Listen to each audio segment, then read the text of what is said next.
In a democracy, the power of the government is in the hands of the people.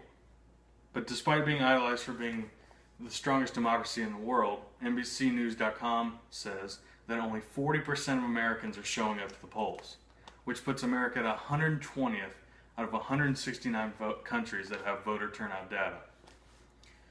First, let's take a look on our history of voting in the United States. Before 1870, only white males 21 and over could vote in our country.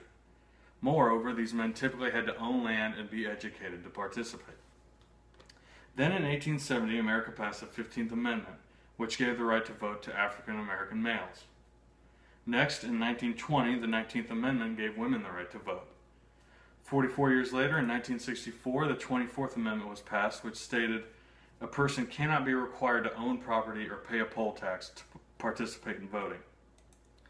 More progression was on the way 1 year later in 1965 when the Voting Rights Act was passed, which claimed literacy tests were no longer a requirement to vote.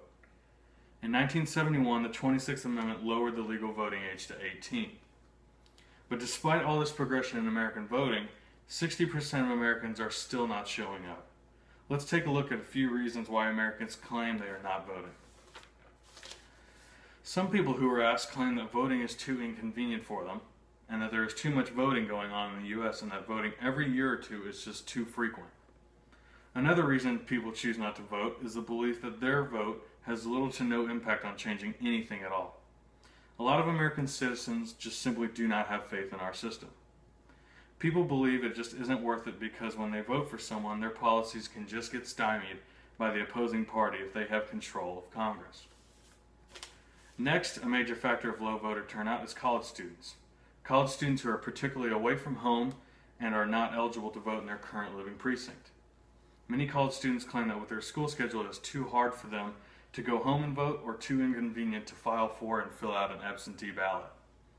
CampusVoteProject.org ran the numbers on the 2010 midterm elections, and it turns out only an estimated 24% of eligible young people ages 18 to 29 came out and voted.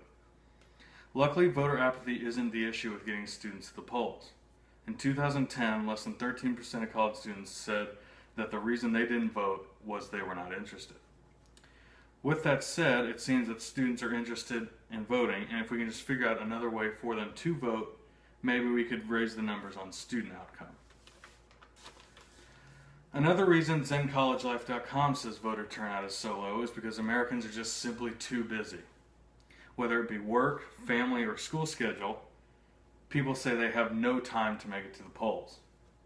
Despite people's thoughts and excuses, voting is the single most important way to have a say in how this country is run, and in the process it can change our lives for the better. TheShould.com lays out a couple of great arguments and analysis on why Americans should get out and vote. First, every vote does make a difference. Some people may think their candidate is primed to lose and their vote will be worthless, but if every single person thought that way, not a single thing would get done and American politics would become stagnant. If you are not happy with where you or America is at, voting is one of the only ways you may be able to change it. Second, safetyandjustice.org puts it perfectly. Voting is a way to speak your mind and let your voice be heard. When you are voting and you are telling politicians and other elected officials and lawmakers how you feel about important issues that our country is facing every single day. Another significant reason to vote is it will directly impact our next generation. Decisions we make today will affect the following generation of children. Making good choices in voting will improve their lives, and it will set a good example for them to follow. Children and teens are very impressionable, and seeing you vote may just inspire them to vote when they become of age. Lastly, have you ever heard the saying, if you don't vote, you can't complain?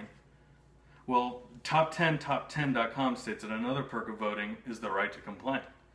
If you are eligible to vote and choose not to, no one will listen to your whine because you didn't do anything to try and change it. It doesn't matter whether your vote ends up going to the winner or the loser. A society must cast ballots for decisions to be made. The fact that 60% of the US population that is eligible to vote isn't is very alarming. People, you have a civic duty to vote. Not only is it great for your well-being, it is great for this country's well-being. America is a great country, and everyone needs to let their voice be heard on how we can make it even better. Vote for those who fought for your right to vote. Not too long ago in this country, women, minorities, and citizens under the age of 21 were restricted from participating in voting. Many great Americans fought and constantly sacrificed so American citizens could cast their ballot. Whether it be going to your local voting booth or filling out an absentee ballot, get up, get out, and go vote. Because together we decide our future, and together we can create change for a better America.